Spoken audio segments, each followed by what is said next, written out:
मैं हूं रिजवान और आप देख रहे हैं रिजवान रैंकर्स। आज हम डिस्कस करेंगे एक्सेप्टेंस को और रूल्स फॉर वैलिड एक्सेप्टेंस को। तो शुरुआत करते हैं एक्सेप्टेंस से।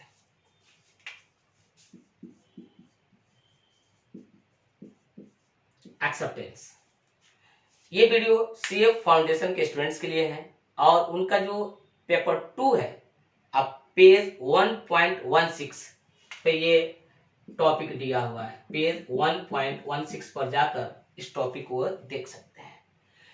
एक्सेप्टेंस यानी सेक्शन 2 क्लॉज बी 1872 यानी इंडियन कॉन्ट्रैक्ट एक्ट 1872 का जो सेक्शन 2 का क्लॉज बी है, उसमें एक्सेप्टेंस को डिफाइन किया गया है। तो आइए सबसे पहले ये देखते हैं सेक्शन 2 का जो क्लॉज बी है उसके वर्ड्स क्या है। When the person to whom a proposal is made signifies his assent thereto, the proposal is said to be accepted. A proposal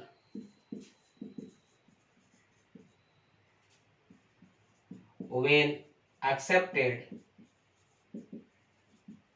becomes a promise. ये वर्ड्स है of section 2 clause B of Indian Contract Act 1872। ये define करते हैं acceptance को।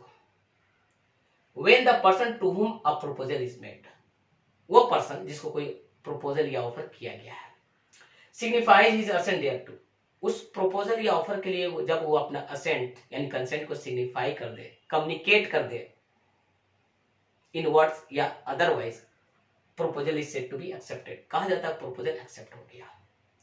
जब proposal या offer accept हो जाता है तो प्रॉमिस बन जाता है, यानी a promise is an accepted offer और अ प्रपोजल। ये वर्ड्स हैं clause B of section 2 of Indian Contract Act 1872 के। आइए इस वर्ड्स को यानी सेक्शन 2 क्लॉज बी को हम एक एग्जांपल से समझते हैं।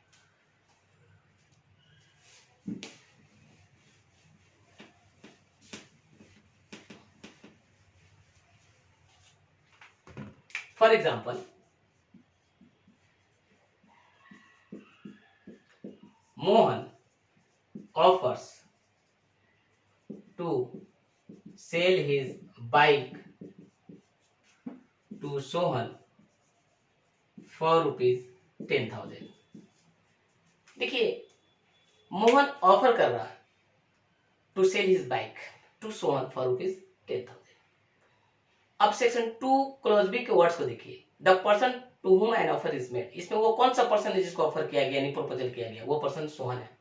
सिग्निफाई इज असेंट, अगर सोहन अपना असेंट या कंसेंट कम्युनिकेट कर दे मोहन तक यानी सिग्निफाई कर दे वर्ड्स में या इशारा कर या बाय कंडक्ट, तो कहा जाएगा कि ऑफर एक्सेप्ट हो गया है।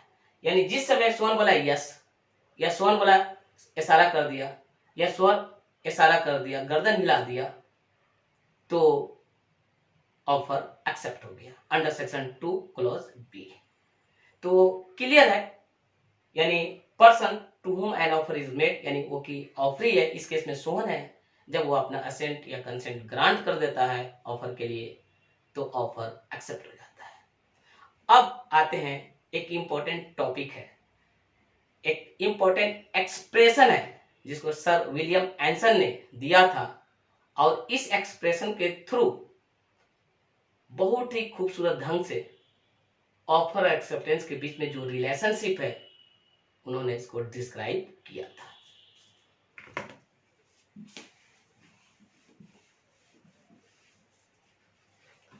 सर विलियम एंसन, इनका दिया हुआ एक एक्सप्रेशन है। ये expression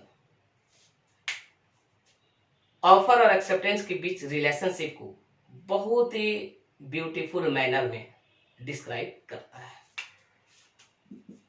acceptance is to offer what a lighted match is to a train of gunpowder। ये एक्सप्रेशन है सर विलियम एंसन का, और उन्होंने ये एक्सप्रेशन के थ्रू ऑफर और एक्सेप्टेंस के बीच में जो रिलेशनशिप है उसको डिस्क्राइब करने का कोशिश किया है। उनका कहना था जिस तरीके से एक ट्रेन जो गन पाउडर से लदी हुई है, उसके ड्राइवर के पास एक ऑप्शन है कि वो ट्रेन को रिमूव कर सकता है before a lighted match is applied to it. यानी लाइटेड मैच को, जलती हुई बत्ती को उस ट्रेन ऑफ गन पाउडर के पास लाने से पहले ट्रेन ड्राइवर उस lighted train of gun powder को रिमूव कर सकता है, दूर कर सकता है, और उसका जो कंसिक्वेंसेस है उसे वो बचा सकता है। कंसिक्वेंसेस क्या है? अगर लाइटेड मैच को ट्रेन और गन पाउडर के पास लाया जाए तो कंसिक्वेंसेस क्या होंगे, रिजल्ट क्या होंगे? एक्सप्लोजन होंगे, और this explosion can't be undone, can't be recalled. यानी विस्फोट हो गया तो हो गया, अगर इसे बचना था तो आप ट्रेन जो ऑफ गन पाउडर था उसको उसका ड्राइवर रिमूव कर सकता था before the lighted match being applied to it. उनका कहना था कि जिस तरह से ट्रेन ऑफ गन पाउडर है और उसका ड्राइवर है, उसी तरह ऑफर और ऑफरर है। यानी ऑफरर के पास एक ऑप्शन है कि ऑफर को एक्सेप्टेंस होने से पहले विड्रॉ कर सकता है, रिवोक कर सकता है। अदरवाइज एक्सेप्टेंस जब उसमें अप्लाइड हो जाएगा ऑफर में, तो एक परिणाम होंगे, एक रिजल्ट आएंगे। रिजल्ट क्या होगा? Promise, and it can't be undone, it can't be recalled. यानी प्रॉमिस को आप विड्रॉ नहीं कर सकते हैं, प्रॉमिस को आप रिवोक नहीं कर सकते हैं। अगर रिवोक करना था तो उसी तरह से जिस तरह से ड्राइवर ट्रेन को रिमूव कर सकता था, उसी तरह से एक ऑफर अपने ऑफर को रिमूव कर सकता था before acceptance being applied to it. लेकिन जब एक्सेप्टेंस इसमें अप्लाई हो गया तो प्रॉमिस बन गया, और प्रॉमिस बन गया तो उसके द्वारा पार्टीज बाउंड हो गए। अब प्रॉमिस को रिवोक या विड्रॉ नहीं किया जा सकता है। उसी तरह से जिस तरह से लाइटेड मैच लगने के बाद ट्रेन ऑफ गन पाउडर में विस्फोट हुआ, अब विस्फोट हो गया तो हो गया, इट कांट बी अनडन, इसको रिकॉल नहीं किया जा सकता है। तो सर विलियम एंसन का जो ये एक्सप्रेशन है, ये बहुत ही खूबसूरत ढंग से जो रिलेशनशिप है ऑफर और एक्सेप्टेंस में, उसको एक्सप्लेन किया है। यानी इन्होंने ऑफर को कंपेयर किया है ट्रेन ऑफ गन पाउडर से, और एक्सेप्टेंस को लाइकन किया है उन्होंने लाइटेड मैच से।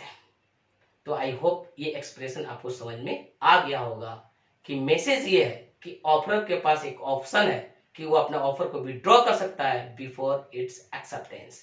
Once an offer is accepted, offer के पास कोई ऑप्शन नहीं है, बस प्रॉमिस है, अब प्रॉमिस को फुलफिल करना है, क्योंकि promise can't be revoked, promise can't be withdraw.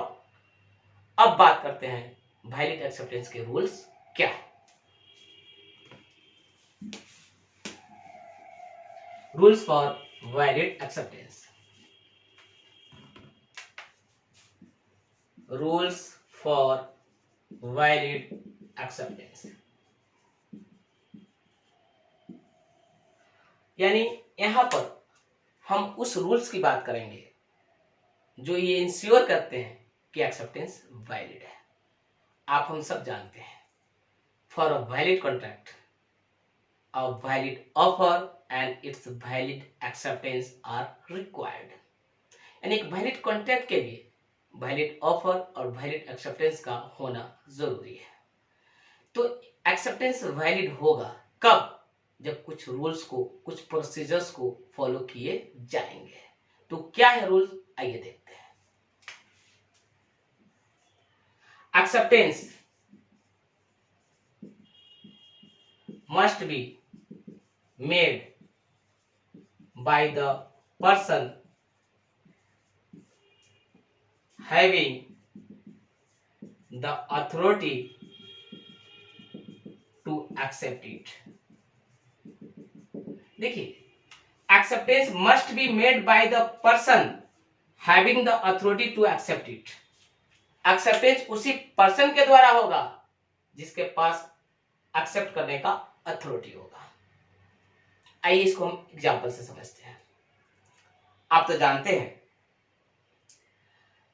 Offer दो तरह का होता है, एक स्पेशल ऑफर, एक general offer.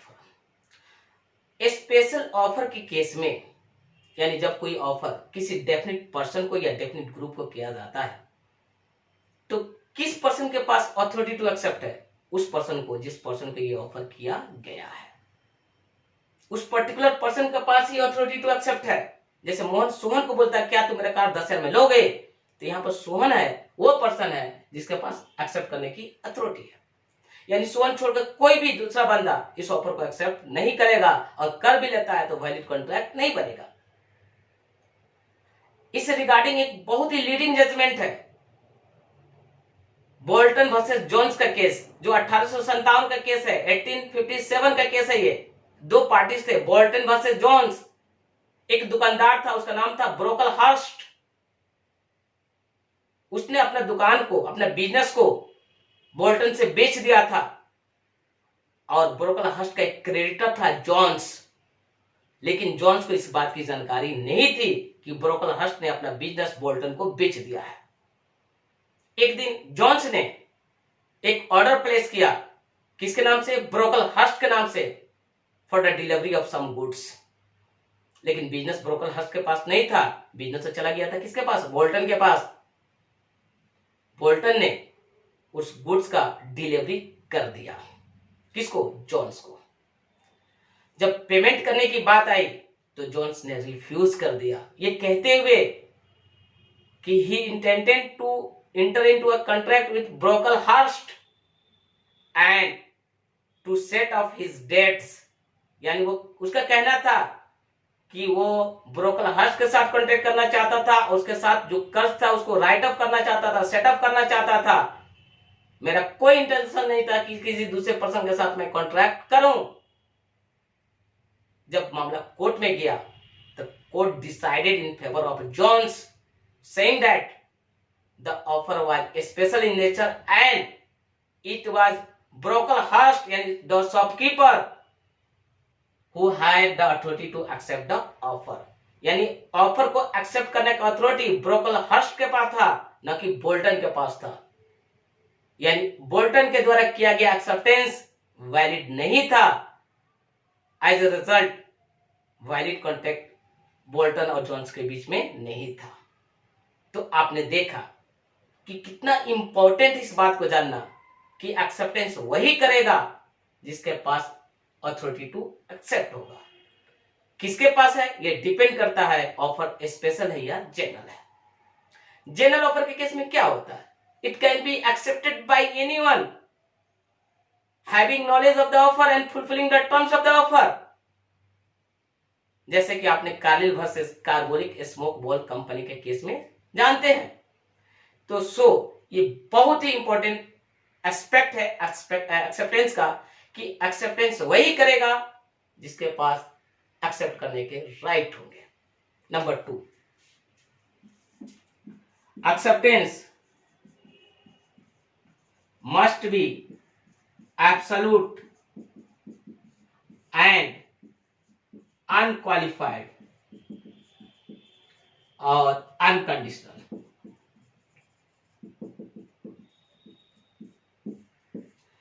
Acceptance must be absolute.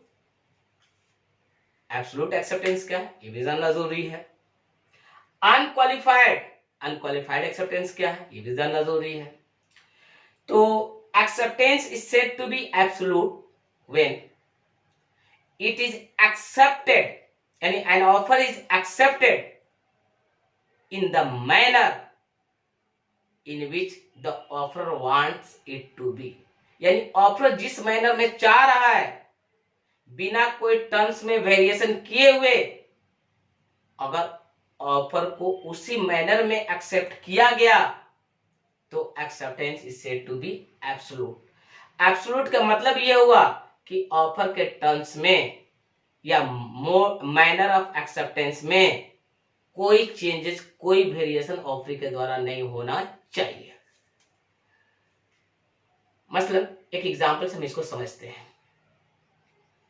Mohan Sohan को कहता है कि तू मेरा कार 50,000 में ले लो, पेमेंट बाइक चेक करना है। सोहन तैयार हो जाता है लेकिन कहता है कि पेमेंट बाय कैश। अब बताइए, this is not absolute acceptance, क्योंकि मोहन क्या चाहता था, payment by cash, by cheque हो, जबकि सोहन क्या बोला, by cash. This acceptance is not absolute and hence not valid. Result क्या होगा, दोनों के बीच में कॉन्ट्रैक्ट नहीं बनेंगे। उसको कहना पड़ेगा यस, और ये भी करना पड़ेगा 50,000 रुपीज, ये भी करना पड़ेगा बाय चेक, तब जाके एक्सेप्टेंस एब्सोल्यूट होगा। अनकंडीशनल या अनक्वालिफाइड आप जानते हैं, ऑफर ऑफर के टर्म में चेंजेस कर देता है। मोहन सोहन को बोला कि तू 50,000 में मेरा कार ले लो, बाय चेक देना। सोहन कहता हाँ ले लेंगे भाई, बाय चेक भी देंगे, लेकिन अगर मेरे फादर बोलेंगे यस तब। अब बताइए, एक उसमें कंडीशन अटैच कर दिया।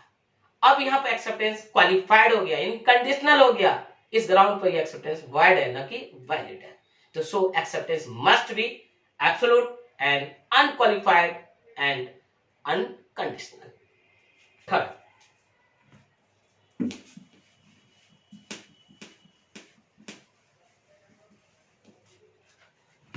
acceptance must be communicated to the offerer. Acceptance must be communicated to the offerer. जैसे कि आपने ऑफर में देखा कि an offer must be communicated to the offeree, उसी तरह acceptance must be communicated to the offerer. Acceptance हो गया है, यानी ऑफरी अपना असेंट ग्रांट कर दिया है, इस बात की जानकारी ऑफर को होनी चाहिए। जब तक नहीं होगा तब तक एक्सेप्टेंस वैलिड नहीं होगा। यानी acceptance must be communicated to the offeror. कहां से बात आया, सेक्शन 2 क्लॉज बी से। क्या बोलता है, when the person to whom a proposal is made signifies, मतलब कम्युनिकेट्स। कम्युनिकेट करना होगा ऑफरी को, किसको, ऑफरर को, कि वो अपना असेंट कंसेंट ग्रांट कर रहा है। तो जब तक एक्सेप्टेंस का कम्युनिकेशन ऑफर तक नहीं होगा, एक्सेप्टेंस वैलिड नहीं होगा। यानी acceptance must be communicated to the offeror, या इसको दूसरे शब्द में बोले, the offeror must have the knowledge of the acceptance.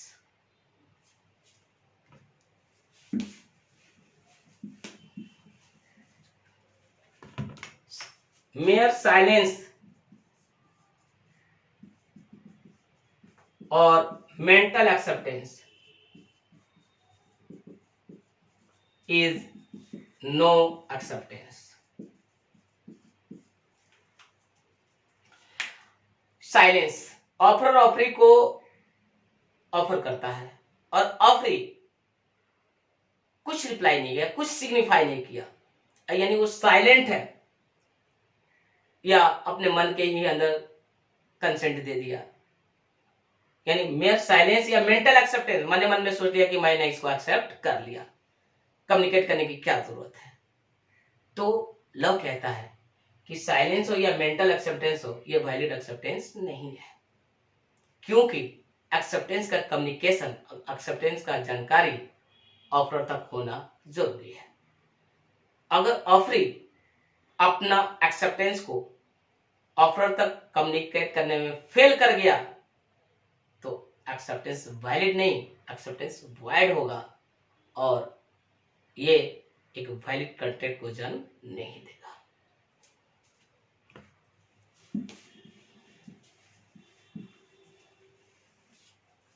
Acceptance can be express और इम्प्लाइड। इम्प्लाइड या एक्सप्रेस, दोनों एक्सेप्टेंस वैलिड है, चाहे वो एक्सप्रेस हो या इम्प्लाइड हो। एक्सप्रेस मतलब acceptance made in words, spoken हो या रिटन हो। जब एक्सेप्टेंस को वर्ड्स में किया जाता है, चाहे रिटन वर्ड्स या स्पोकन वर्ड्स, तो एक्सप्रेस एक्सेप्टेंस कहलाता है।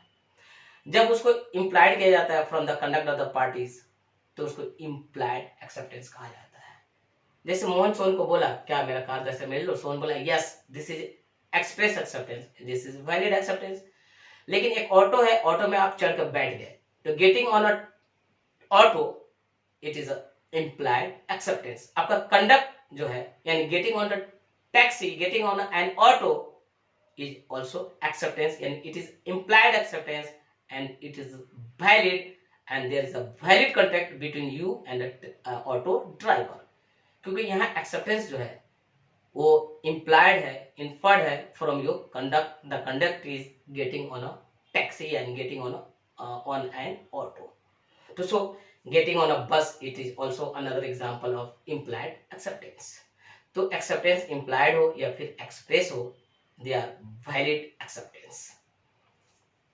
यानी एक्सेप्टेंस वर्ड्स में किया गया हो या बाय परफॉर्मिंग एन एक्ट, यानी पार्टी के कंडक्ट से भी एक्सेप्टेंस को इन्फर्ड किया जा सकता है।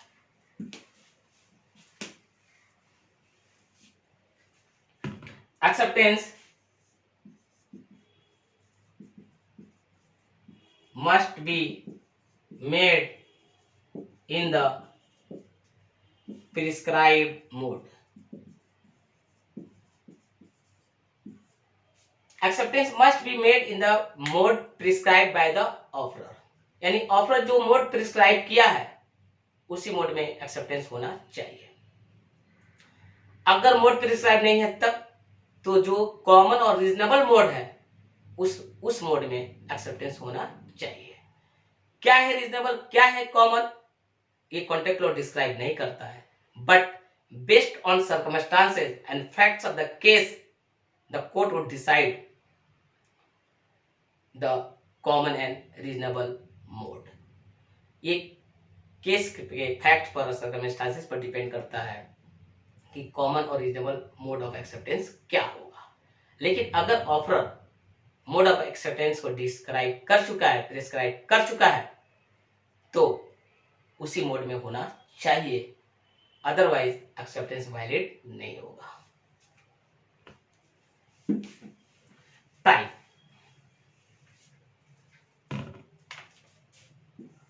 एक्सेप्टेंस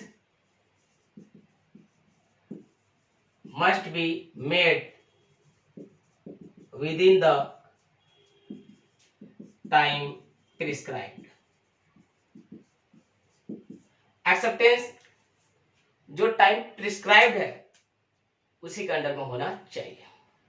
जैसे ऑफर चाहता है कि ऑफरिंग एक्सेप्टेंस 2 दिन में दे दे, तो 2 दिन में ही देना पड़ेगा। 2 दिन के बाद अगर वो एक्सेप्टेंस देता है तो वैलिड एक्सेप्टेंस नहीं होगा। अगर टाइम प्रिस्क्राइब नहीं है तब क्या होगा, तो रीजनेबल टाइम के अंदर में एक्सेप्टेंस देना पड़ेगा। रीजनेबल टाइम क्या है ये फिर कोर्ट डिसाइड करेगा on the basis of circumstances and facts of the case.